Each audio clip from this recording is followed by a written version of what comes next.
A ghost story that sounds completely unbelievable but is entirely true. So my ghost story is a little different because my guy ghost was not a ghost yet. He was alive. So what happened was, this was a time back when COVID first started. So this was a few years ago actually, when COVID first started. And you remember how hard it was to find tissue, paper towels, and all that? Well, I was on the phone with my sister. She was taking her coworker, Miss Janice, around to different stores trying to find tissue, paper towels, and stuff. So Miss Janice was getting in and out of the car because she was going to different stores. Well, me and my sister were just talking, and all of a sudden, I heard the name Paul, or I thought of the name Paul, and I was like, I don't know anybody named Paul. You know, not first name anyway. No coworkers, no clients, no nobody.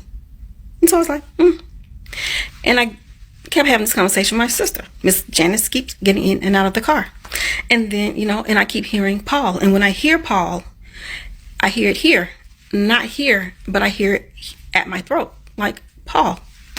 So she gets in and out of the car a couple of more times, and I hear the name.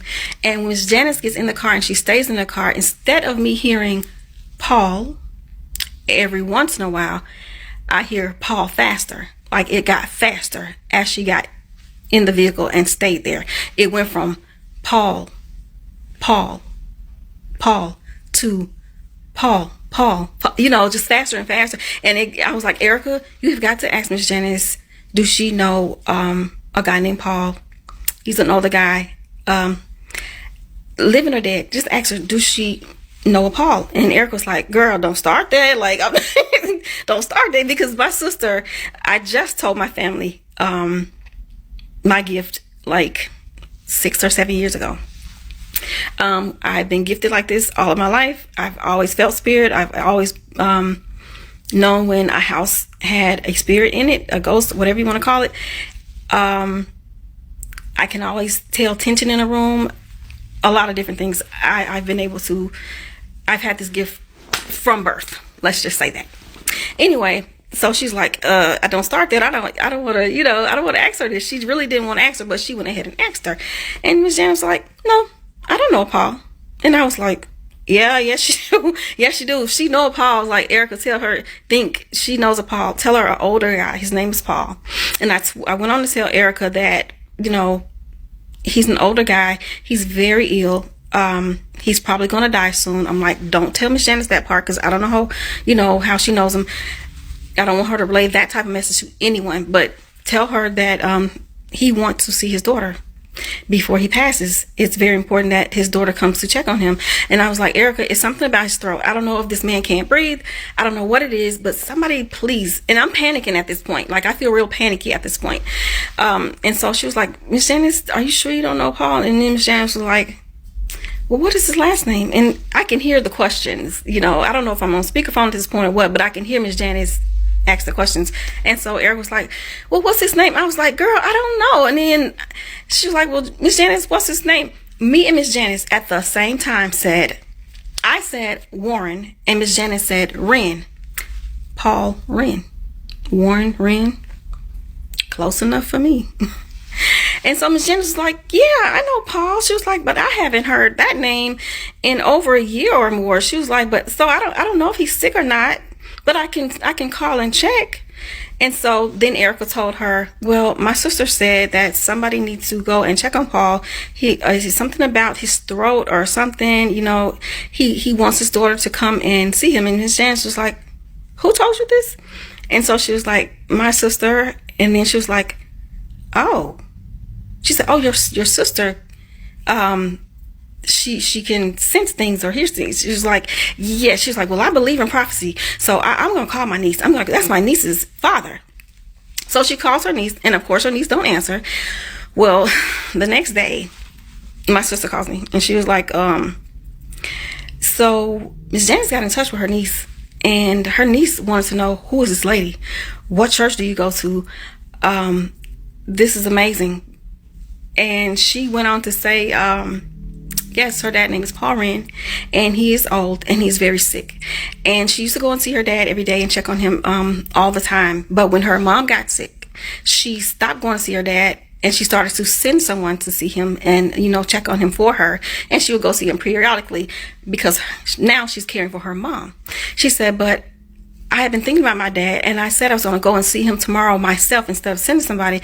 She was like, but because of this, I'm going to go myself. Tell your sister, thank you. Thank you so much. She's truly blessed. She really has a gift, is what she said. Well, so she also told my sister to tell me that the throat thing, her dad has throat cancer.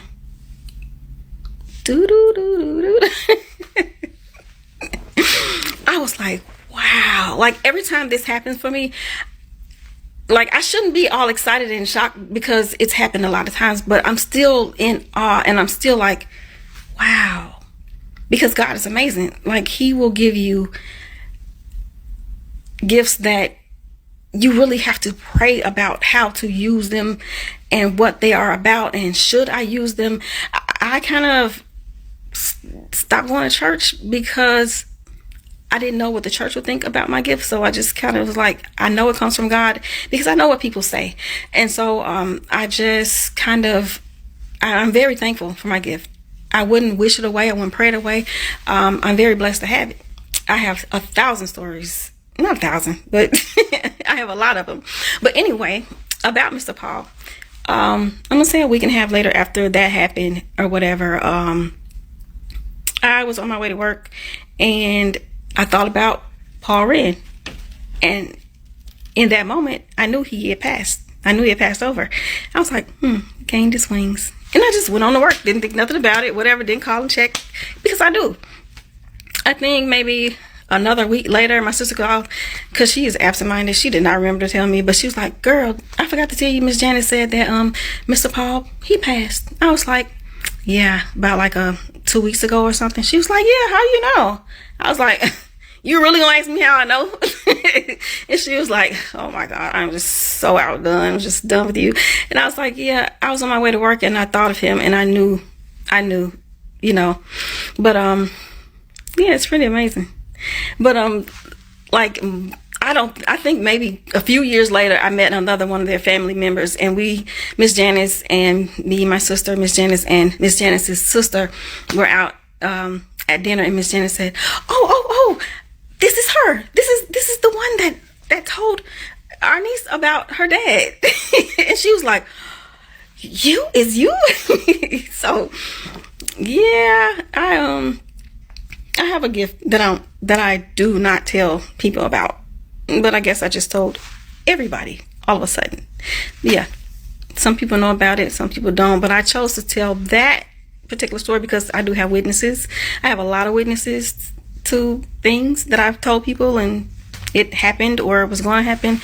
I don't tell like anything that will hurt somebody. I don't think I will get that type of information anyway, because if you know, like, you know what to say and what not to say.